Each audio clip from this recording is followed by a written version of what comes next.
Hello, welcome to my channel. This is Mommy E, your favorite grandma. Guys, this one is another happy event because I am going to make a reaction to our barefoot princess, the jazz queen, Angelina Jordan, on her latest Seventh Heaven. So, without further ado, let's get started.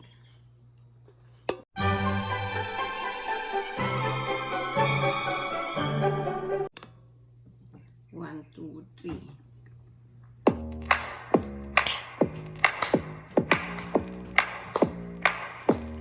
Oh, you know a lot of business. There is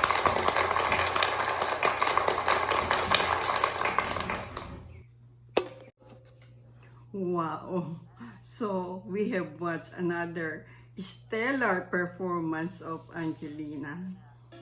You know, I always say that she is my medicine. She brings healing to my soul because I know that whenever she sings it from her heart. She sings it from the deepest part of her soul because she is an angel. She sings like an angel.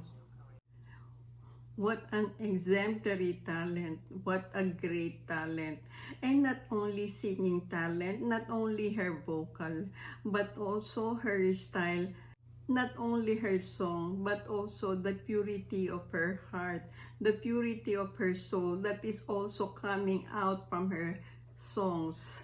And every good deeds that she does, wherever she goes, wherever she performs. And just like this one, she developed that friendly relationship with the waitress. Oh, I love it. I love the message of this video.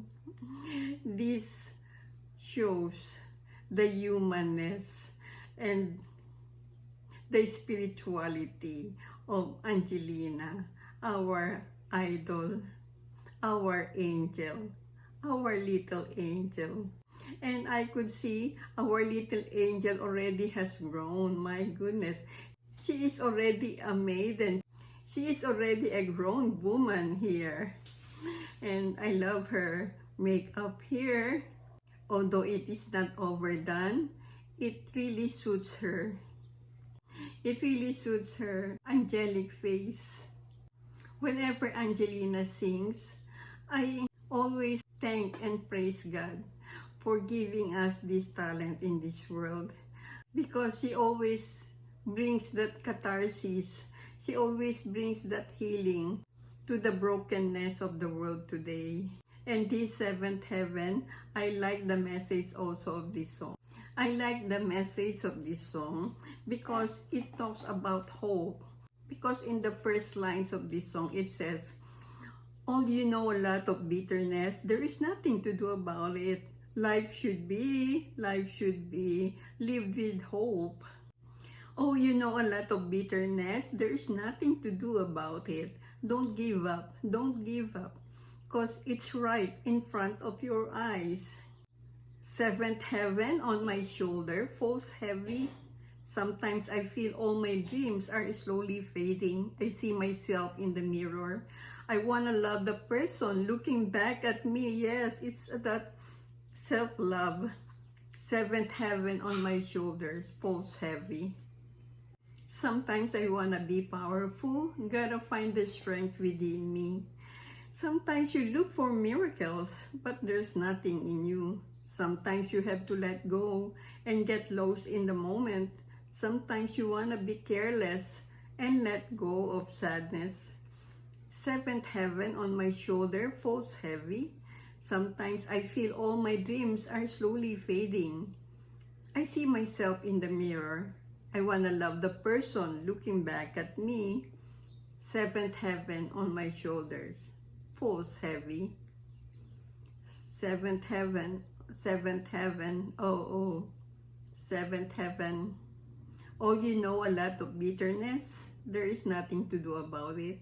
Life should be lived with hope. There. That is the message of this song. Live our life with hope. And with the hope and the healing that is being brought by our angel Angelina, life is really worth living. Life is beautiful. So guys, thank you very much for watching. I hope you like my reaction. And see you in my next reaction. God bless you. I love you.